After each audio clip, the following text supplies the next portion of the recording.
click here to subscribe our channel and do not forget to press the bell icon to get regular updates of our video. Hello friends, good evening to all of you. So I am back with another video on Sociology optional subject for UPSC CSE mains examination, and this video we are going to cover a topic of perspective on the study of caste system. And we are seeing in this video the perspective of M.N. Srinivas, that is Mysore Narsimhachar Srinivas, sorry for the pronunciations, and this is the topic under caste system. So friend, please do these 3 hours. It will really motivate me to continue this awesome course. Share as much as possible so that more and more people will get benefited. Comment and like the video and ask any doubt if you have. And now you can also follow us on FB page, that is facebook.com/Unorthodox Academy. So friend, as you know that we are covering slot 3, that is stratification, caste and class, and in paper 1 we have finished the stratification mobility, that is topic 5th of paper 1, and in paper 2 we are covering the first section, that is caste system, and his first topic, that is perspective on the study of caste system.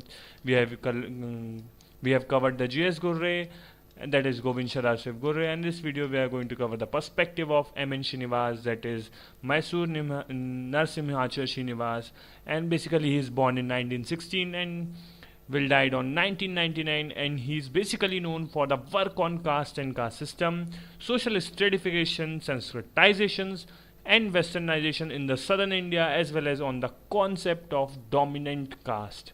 So now we see his theory or the perspective on the caste system. So basically M.N. Srinivas is the representative of sociologists of India who belongs to the structural functional perspective. So what is structural functional perspective? So basically structural functional perspective is an aspect which talks about stability and maintenance of the order in the society, and basically he applied A.R. Radcliffe Brown structural functionalist perspective and W.H. Rivers diffusionist perspective on the study of caste system, and basically he was a structural functionalist in the Indian society. And basically in his book Caste and Other Essays he presented his perspective regarding the caste, and he came to adopt structural functionalist approach. And basically structural functionalist approach is also one of the approaches within the positivism. So basically what he did, so he moved to the society and lived in the society and seen that is what is happening in the society, and by gaining the knowledge by living within the society he came to conclusions in which he represented in his book Caste and Other Essays. And this in short we can be says as field work. And he basically M.N. Srinivas is a critic of the G.S. Gurre, and on the G.S. Gurre view, that is textual view, and he said that it is no longer describes contemporary reality of caste. At most it is served only as a comparative frame of reference. So basically he suggested field work, or we can say contextual view, as a method of acquiring knowledge about the caste system in India. So basically at the empirical level, caste existed as jati, which is never, jati term is never used before this, as it is even neither used in the Vedic period, and in every village or locality there always exists a number of mutual exclusive castes, that means subcaste within a caste, as there are a lot of mutually number of exclusive castes, which is each of these castes being hereditary endogamous groups, and these castes basically constitute a local hierarchy, and that this hierarchy basically had 2 dimensions or 2 status, that is ritual and the secular. So basically ritual status or ritual dimension is about the traditional caste system, that is Brahmin, Vaishya, Shudra, and Brahmin, Vaishya, Shudra, Kshatriya, whereas in secular it is the transformed modern concept of caste. So basically ritual dimension of caste is based on mutual opposition of purity and pollution. So while secular hierarchy is basically based on the ownership of land, access to political power, and basically political power in terms of numerical instance, or basically the representations, or we can say in easy term that is vote bank of that caste in reality, and educations And basically in this, the secular hierarchy, the lower class achieved a lot of in his life, and either it can be terms of educations, in terms of land ownership of lands, as well as numerical strength, which is basically in the which leads to the political power. So, on the basis of his study of Rampura village in Mysore, that is mean his field study, he found that the secular hierarchy, that is tradition, that is the modern hierarchy or modern caste system, not always overlap with the ritual hierarchy. So it might be possible that sometimes secular hierarchy will be dominating because they are achieved a lot of things in their life, but either in terms of ownership of land, access to political powers and education. So it might be possible that they will be superior in terms of position but not in the structural way. So here that secular hierarchy may not always overlap with the ritual hierarchy. So then he introduced his concept of dominant caste.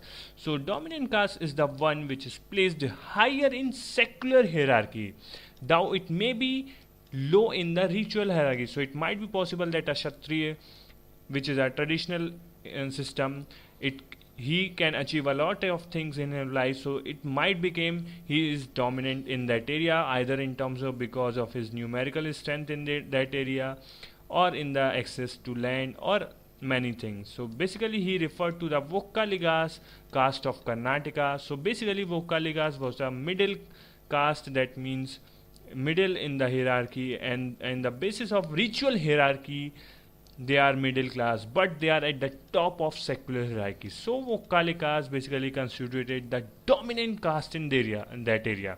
So it might be possible that in the ritual hierarchy some caste is upper, but in the secular terms in that area it might be at the top. So it can be possible that ritual one be either is ritual one in the top or secular in the top. Secular in the top. So each caste existed with an occupational stability, and that give rise to the interdependence of the caste. So basically here the interdependence caste will be there because, as you know, that structural functionalist view makes the stability and maintenance of the order. So it is this interdependence of caste, which was the basis for solidarity and stability in the village communities. So basically then he said that there were other two main dimensions to solidarity or unity in the caste system. The first one is vertical solidarity and the second one is horizontal solidarity.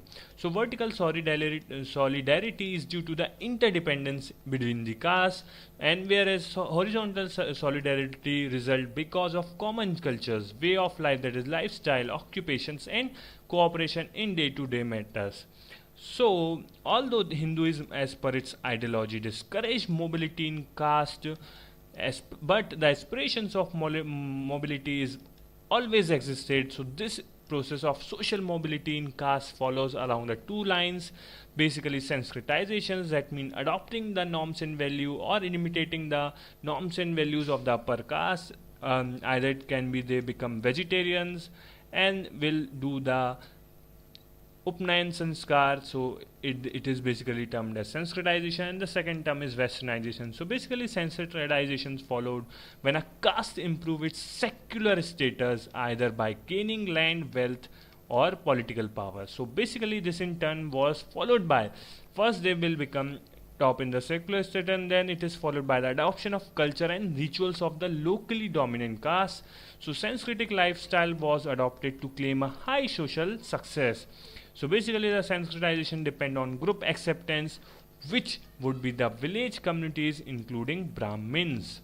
So whereas on the other hand Westernization was the mobility outside the caste systems, and it was an attempt to gain high secular status and not high ritual status by adopting modern education, Western lifestyle.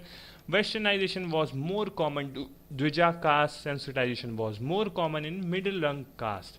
So in the lower caste, the main thing famous is Westernization, and in the middle class the Sanskritization is more popular. So various policies were also followed by British and independent India, which are justified humanitarian grounds and have been given new lease of life to caste. So basically they have extended caste identities, and in pre-British India political system was characterized by clear territorial cleavages, and this put a limit on horizontal extension of caste relations because political frontiers determined the effective social space for each caste living within them. So but starting with British rule, political barriers broke down and the horizontal ties expanded because expansion of political boundaries, as you know that British rule is always trying to expand their area, and because of the increase in their transport and communications, media, etc., there is an expansion of vertical to horizontal relations, and over the time caste has expanded its vast area